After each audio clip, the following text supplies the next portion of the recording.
Young अर्थराइटिक नी, इसका सही इलाज क्या है? मतलब आपकी उम्र कम है बट फिर भी आपका घुटना घिस गया है। आपको नी रिप्लेसमेंट करना चाहिए या फिर नी प्रिजर्वेशन सर्जरी करना चाहिए?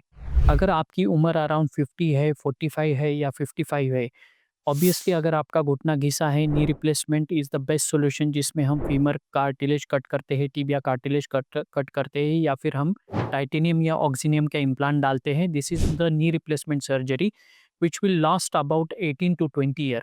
बट अगर फिर से आपके 20 साल बाद आपको नी रिप्लेसमेंट या फिर नी रिवीजन नी रिप्लेसमेंट सर्जरी लग सकती है।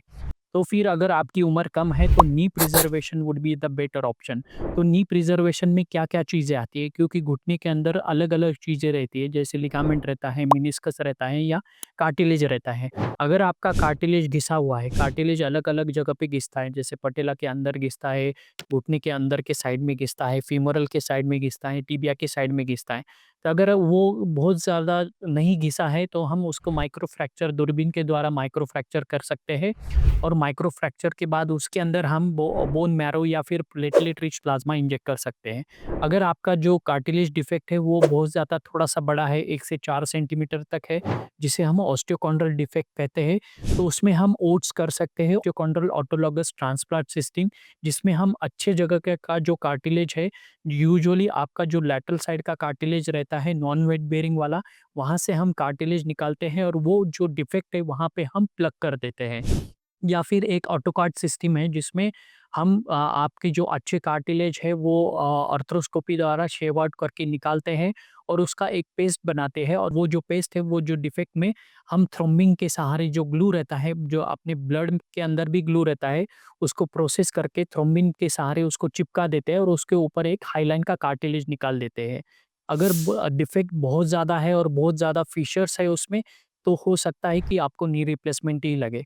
और उसके अलावा मिनिस्कस, मिनिस्कस हम रिपेयर भी कर सकते हैं। पहले यंग जनरेशन में, यंग पॉपुलेशन में मिनिस्कस रिपेयर करना बहुत ईज़ी है, क्योंकि उनका हीलिंग पोटेंशियल अच्छा होता है। बट ओल्ड एज में, और जिसमें अर्ली ओल्ड एज है, जिस अराउंड 40s टू 60s, वहाँ पे हमें नी प्रिजर्वेशन करना है, तो उसमें हम मिनिस्कस रिपेयर करते हैं, और मिनिस्कस रिपेयर में बाद में मिनिस्कस को हील करने के लिए उसमें हम ब्लड क्लॉट्स भी डालते हैं या फिर प्लेटलेट रिच प्लेटलेट पीआरपी का इंजेक्शन भी डालते हैं।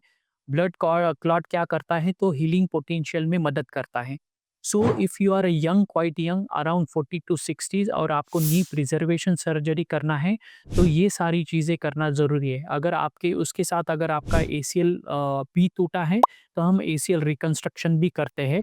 तो ये सारी चीज़ें आपका आपका जो घुटना है उसके घुटने की लाइफ बढ़ा देते हैं, और उसके बाद उसको फिजियोथेरेपी और rehabilitation, anti ageing rehabilitation is very important. Anti ageing rehabilitation में, जिसमें क्वाड्रिसेप्स, हैमस्ट्रिंग स्ट्रेंथनिंग, और स्पोर्ट्स इंजरी सेंटर में और स्पोर्ट्स रिहैब सेंटर में जाके एक्सरसाइज करना, या फिर physio under the observation, under the guidance of physiotherapy करना इज़ मोर इम्पोर्टेंट। और along with that there are some supplements like glucosamine, collagen peptide, chondroitin sulfate, and curcumin that will help you to anti-aging your cartilage.